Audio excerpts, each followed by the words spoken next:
지금은 2022년도에 공인되신 이어령 교수님 작품이시죠. 이렇게 먹다 듣다 걷다. 제가 이어령 교수님 작품을 사실 먹다 듣다 걷다보다는 눈물 한 방울이라는 그 책을 저는 먼저 접했어요. 그건 2019년부터 2022년까지 그분이 2월 달에 돌아가셨는데 1월까지 본인의 마지막 노트에 이렇게 적은 거를 그 자녀들이 책으로 낸 그 작품이었는데 이분이 이 작품을 보면서 정말 이분 인문학계에 있어서 학자가 맞구나, 대단하다 이런 생각이 들 정도로 너무 깊이가 있어서 따라갈 수가 없었어요. 너무 깊어서 좀 읽어보고 한참 좀 묵상하고 그러면서 봤는데 제가 그 작품에서 보면 그분이 뭐라고 했냐면 이분이 처음에 거기 작품에서 40년 만에 본인이 컴퓨터 자판기로 이렇게 글씨를 치다가 40년 만에 손글씨를 쓰다 보니까 옛날 초등학생 글씨처럼 삐뚤삐뚤하다라고 표현을 하면서 한석봉 어머니에게 너무 미안하다 이런 글을 남겼더라고요. 그리고 그 옆에다가 자기 노트에다가 가나다라 마바사 아자차카타파 이렇게 글을 이렇게 남기기도 하고 참 신묘하다 이런 생각을 하게 됐고 거기에서 보면 제가 거기서 한 작품을 얘기하자면 마개와 뚜껑이라는 제목이 있었어요. 마개 뚜껑 차이를 아세요? 이분이 뭐라고 했냐면 마개는 모든 병에는 마개가 있고 그 다음 모든 냄비에는 뚜껑이 있다 이렇게 표현을 했어요. 그리고 여기에서도 이분이 뭐라고 얘기하냐면 마개는 마개의 동사에서 나온 명사라고 표현을 했어요. 그리고 날개는 날다에서 생겨난 것과 같은 맥락이라고 표현을 하면서 오늘 제목이 다 동사잖아요. 명사형으로 되어 있지 아니하고 그래서 인문학으로 이게 이분이 성경을 바라본 작품인데 오늘 먹다 듣다 걷다에서도 사실 책을 읽으면서도 읽히는 데는 쉬웠어요. 금방 읽었어요. 그리고 이제 여기에서 여는 글에서 보면은 예수님의 그 삶이 명사로서의 삶의 모습보다는 먹다 듣다 걷다라는 동사의 삶으로 매우 역동적인 삶을 살았다고 말하면서 교회가 역동성을 가지고 적용 가능한 구체적이고 실질적인 일을 했으면 한다라고 표현을 하고 있어요. 여는 글에서. 그리고 이제 먹다 이제 듣다 걷다에서 제가 페이지를 체크해봤거든요. 먹다가 71페이지고 듣다가 44페이지고 걷다가 41페이지를 차지하고 있더라고요. 그만큼 먹다가 많이 차지하고 있더라고요. 그래서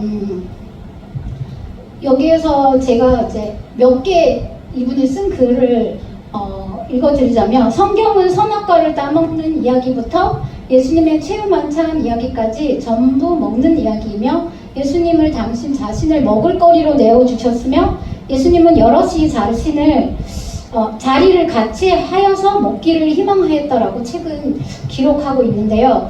그리고 또 어떤 말씀이 있냐면 스스로 밭을 메고 물을 준 것보다 거기 이미 토양이 있고 햇빛이 쏟아지고 때맞춰 비가 내리고 벌레들이 흙을 부셔주는 노력이 훨씬 큰 에너지입니다.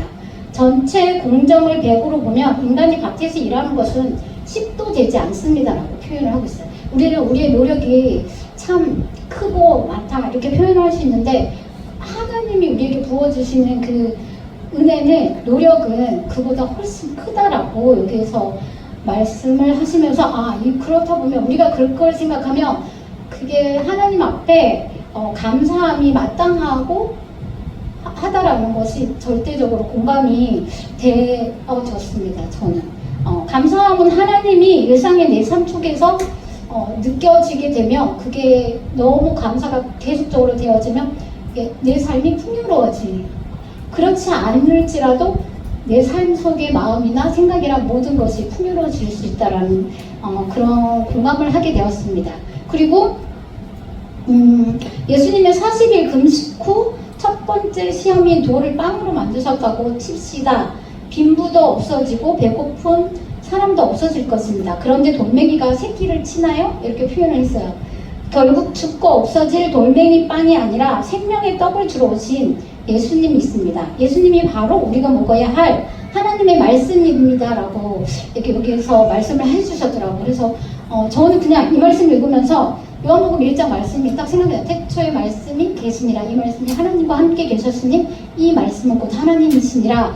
그리고 또 이렇게 좀 넘어가다 보면 그 안에 생명이 있었으니 이 생명은 사람들의 빛이라고 요한복음의 1장에 말씀을 하셨. 이 구절이 갑자기 이거를 읽을 때 생각이 나더라고요.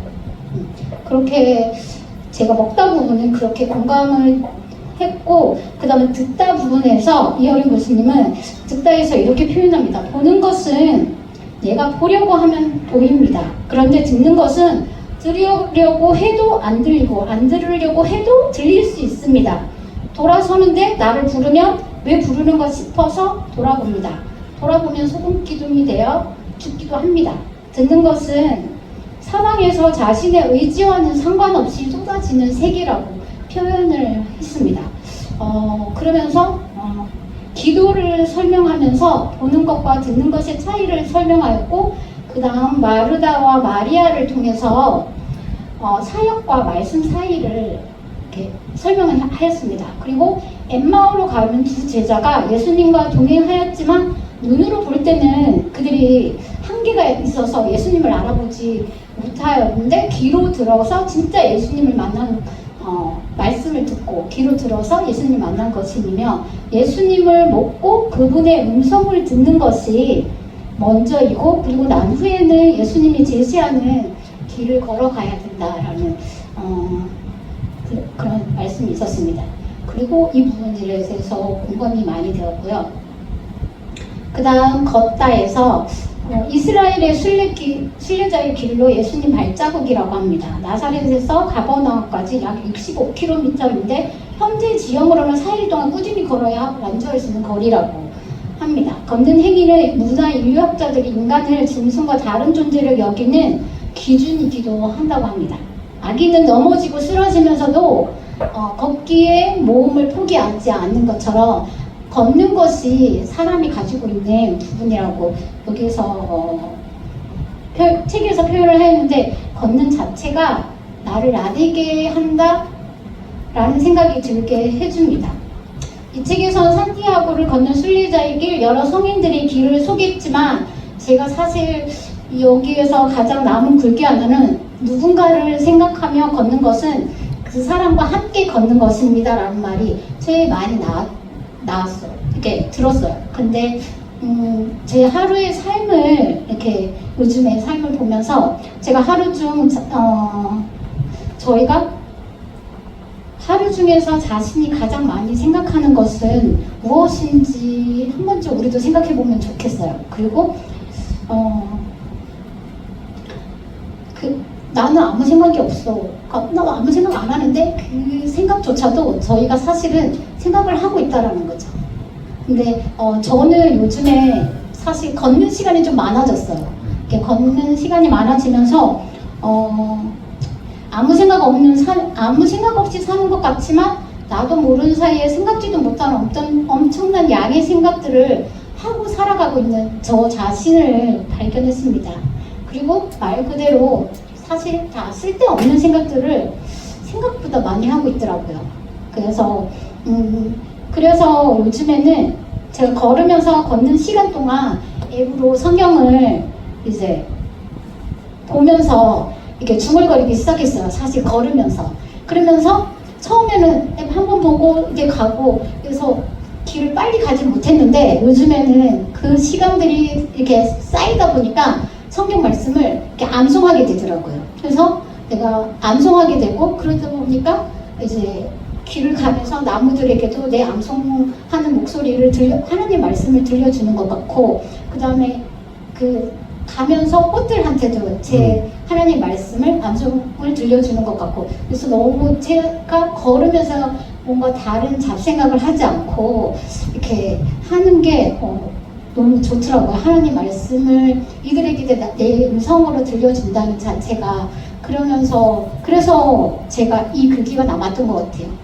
누군가를 생각하며 걷는다는 게 그 사람과 함께 걷는다는 것이다 라는 게 내가 하나님과 예수님과 그 말씀이신 예수님과 동행하고 있구나 라는 생각을 좀 많이 하게 되었어요. 그래서 한 번쯤 그래도 그냥 책을 읽어보면 좋을 것 같아요. 그러면 좀 이렇게 뭔가 삶이 정리되는 책을 읽으면 되는 느낌이 있고, 그 다음에 제가 또 추천하고 싶은 책은 눈물 한 방울이라는 책 또 추천을 하고 싶어요. 사실 너무 좋더라고요. 그 눈물 한 방울이 마지막으로 말씀드리자면 그게 무슨 뜻이냐면, 우리 가족을 위해서, 나를 위해서는 우리가 잘 울 수가 있어요. 가족을 위해서, 내 가까운 친족이나 내가 사랑하는 사람들을 위해서는 눈물 흘리면서 우리가 기도할 수 있는데, 저 멀리 있는 아프리카 주민들을 위해서, 지금 전쟁 가운데 있는 사람들을 위해서, 난민들을 위해서 사실 나와는 많이 동떨어져 있잖아요. 근데 정말 그 사람들을 위해서 내가 눈물을 흘리면서 기도할 수 있는가? 그래서 우리는 우리 눈물 한 방울이 그들을 위해서 울 수 있는 눈물이 되면 좋겠다라는, 그걸로 이분이 눈물 한 방울이라는 책을 의미로 지었다고 제가 알고 있어요. 그래서 인문학자로서 많은 것들을 나눠주시는구나라는 생각들을 좀 많이 하였습니다. 네, 감사합니다.